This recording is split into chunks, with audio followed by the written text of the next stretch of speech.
Mr. Zakheim, please. Chairman Reed, Ranking Member Wicker, and distinguished members of the committee, thank you for inviting me to testify today on global security challenges and strategy. Less than a year ago, I had the honor of testifying before this committee when, as many of you will recall, the world witnessed Russia's massive military convoy assembled on the road to Kyiv.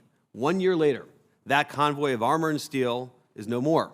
The Russian military failed to seize Kyiv, and Ukrainians are valiantly fighting to preserve their freedom and sovereignty. We have learned a lot in a year, some of which is worth reviewing as we consider the state of our national security strategy and the efficacy of the national defense strategy. First, we've learned that supporting Ukraine with military capabilities necessary to defend their sovereign territory will not lead to escalation or spillover. Instead, Western support has helped transform the battlefield, badly damaging Russia's military capabilities and moderated, for now, Putin's military objectives.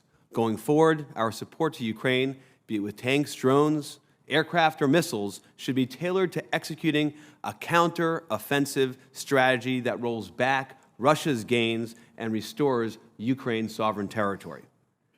We've also learned that the war in Ukraine has revealed how the digital age is leveling the playing field between great powers and smaller countries. Ukraine has skillfully deployed precision munitions, drone technology, and sophisticated encrypted software to gain the upper hand against Russia's invading conventional military. But while Russia's military conventional force is badly damaged, it is not defeated. We stand at the precipice of a new stage in the war where Ukraine will need tanks and other conventional offensive platforms in order to dislodge entrenched Russian forces. Russia's war in Ukraine demonstrates that conventional forces still matter. Submarines, tanks, fighting, bombers, munitions, and end strength cannot be sacrificed in favor of a future capability that merely exists on a PowerPoint slide. We need to sustain our conventional capability to prevail in today's conflicts. Third, industrial capacity may be America's Achilles heel as we implement our national defense strategy.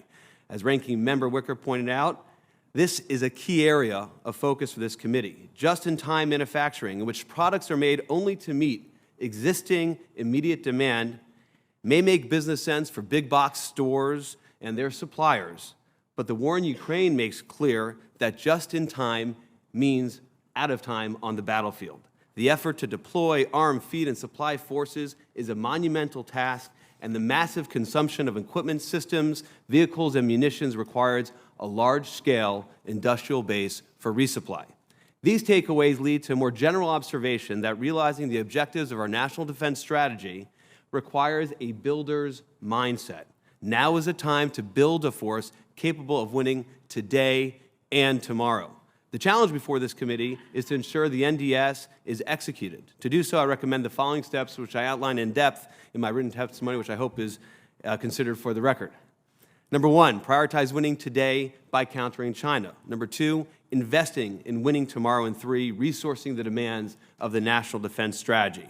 China's recent brazen breach of U.S. airspace is just the latest case of aggressive and provocative actions by the CCP. The primary test of the NDS is whether we are able to deter China from seizing control of Taiwan and arrest its pursuit of hegemony in the Indo-Pacific. Its actions in the Taiwan Strait, combined with its robust military modernization program, suggests Beijing is considering this sooner rather than later. While we've made, and this committee has done, a remarkable job of progress in areas of warfighting that are relevant to the Taiwan scenario, more is needed for other high-end munitions relevant in the Western Pacific. While our force must be capable of deterring adventurism in the present competition with China, it must also be prepared for future 21st century conflict. We are far below the scale of investment required to replace air, land, and sea platforms with AI-infused autonomous systems. In comparison, as this committee knows, China is rapidly incorporating the achievements of its commercial sector into its military modernization. Not since the Reagan administration has our country committed itself to sustained multi-year rebuilding of our military. Executing this defense strategy, one, as was pointed out, is aligned between the Trump and Biden administrations, requires a jump from today's spending levels of just 3% GDP to what I believe around 5% GDP. As Congress debates how to manage spending amidst the debt ceiling negotiations, it should be mindful that cutting defense to FY22 levels, which would be about 10% to the top line, would render the defense strategy non-executable. It would reduce our military to nothing more than a regional force. Our defense strategy seeks to preserve American peace and prosperity by building and sustaining the U.S. military that maintains what President Reagan called the margin of safety. Notably, this is not the most ambitious defense strategy. It does not seek military dominance everywhere, nor does it call for a force capable of winning two conflicts simultaneously. Rather, it is a strategy prudently tailored to address the security needs of the country, not the political calculus of the moment, ensuring no foreign power threatens our interests. Thank you.